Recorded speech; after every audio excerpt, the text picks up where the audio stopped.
Bonjour à tous et bienvenue dans une nouvelle vidéo de AP Bourse. Aujourd'hui nous allons parler des retracements de Fibonacci. Alors en quoi se consistent les retracements de Fibonacci? Lorsque vous êtes sur une plateforme de trading, ces retracements vont permettre de déterminer des lignes sur un graphique. Ces lignes vont permettre de voir lorsque les courbes vont trouver des points de support ou de résistance. Ce sont des lignes qui sont directement calculées par un système mathématique dont il ne vous servira pas. Hum, Donc il va tracer plusieurs lignes qui vont permettre de voir sur une courbe quels sont les moments où le titre se consolide pour tracer certains supports et certaines résistances. On va faire tout de suite un exemple graphique. Alors, je vais prendre l'action Nexity. Alors, je vais par exemple, je vais prendre donc là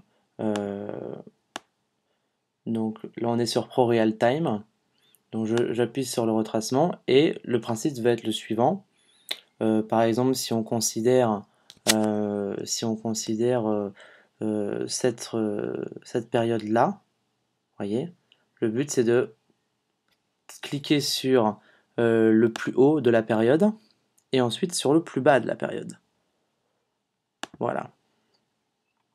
Vous voyez donc qu'il y a plusieurs lignes qui se sont affichées. Ces lignes vont nous servir de points de support et de résistance. Alors je vais les élargir un petit peu.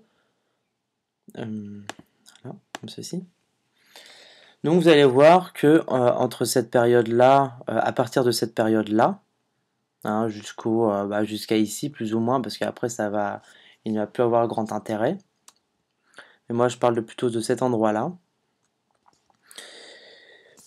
Nous allons remarquer qu'il y a plusieurs endroits où la courbe s'est arrêtée assez logiquement. Par exemple, je prends le premier point ici, hein, où les moyennes mobiles se croisant, il y a eu une forte baisse du titre. Donc ce titre s'est arrêté, enfin cette baisse s'est arrêtée ici, qui est quasiment au point de support de Fibonacci à 23,60%. Ensuite, hein, il est reparti à la hausse pour redescendre. Donc on peut faire encore une remarque. Bon, sur le 0%, c'est normal, c'est moi qui l'ai tracé. Mais par exemple, lorsque ça repart à la hausse et vous voyez que cette hausse-là s'arrête pile, la bougie, vous voyez la mèche s'arrête pile à ce support-là, à cette résistance. Même chose pour ici, vous voyez que la mèche va mais elle retourne, ne voulant pas aller jusqu'à ce point à 50%, elle décide de rester au 38,20%. Donc en fait cet indicateur, pour nos analyses techniques, nous allons toujours le choisir parce qu'il va permettre de décider quand est-ce qu'il est intéressant d'acheter ou de vendre. Par exemple, lorsque nous sommes, je ne sais pas, lorsque nous sommes ici, hein, à cette mèche-là, c'est-à-dire le 30 novembre 2011, eh ben, il y a plusieurs objectifs. On voit que les 23,60% ont été dépassés, donc nous instaurons un objectif qui va être les 38, le retracement suivant, ce qui a été fait.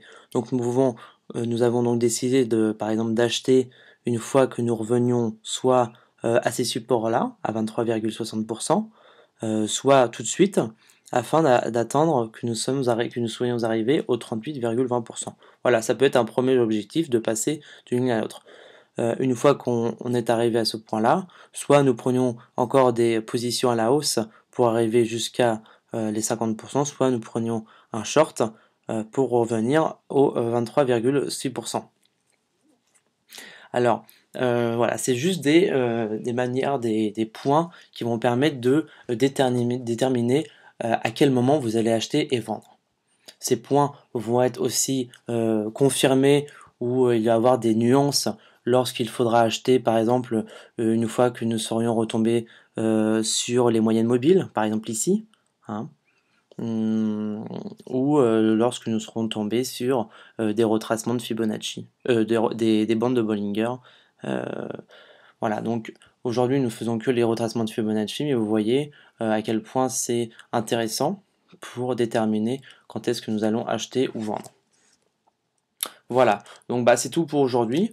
Euh, donc je vous invite à rejoindre notre groupe Facebook dans lequel nous mettons toutes les vidéos d'indicateurs techniques, ainsi que sur notre site internet EAP Bourse dans lequel nous avons toutes nos vidéos et encore beaucoup d'autres choses.